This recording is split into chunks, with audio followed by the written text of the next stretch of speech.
St. Paulinus, Bishop of Nola, 431, Nolam Campania. St. Paulinus was of a family which boasted of a long line of senators, prefects, and consuls.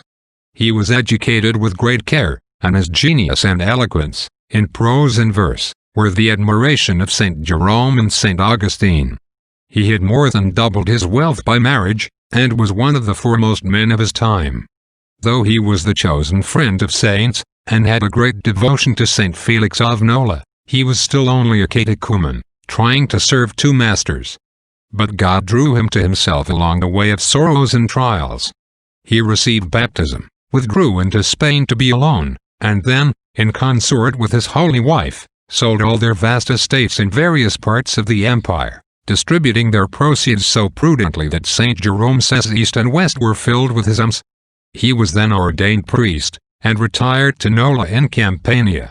There he rebuilt the church of St. Felix with great magnificence, and served it night and day, living a life of extreme abstinence and toil.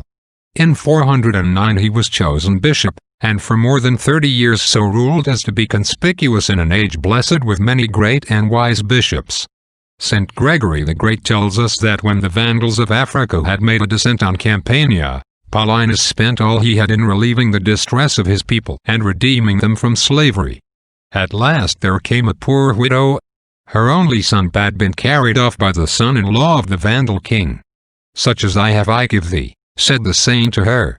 "We will go to Africa, and I will give myself for your son."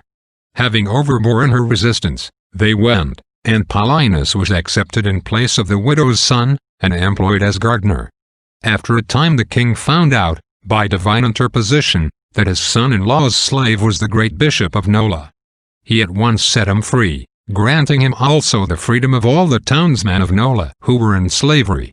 One who knew him well says he was meek as Moses, priest-like as Aaron, innocent as Samuel, tender as David, wise as Solomon, apostolic as Peter, loving as John, cautious as Thomas, keen-sighted as Stephen, fervent as Apollos. He died in 431. Reflection.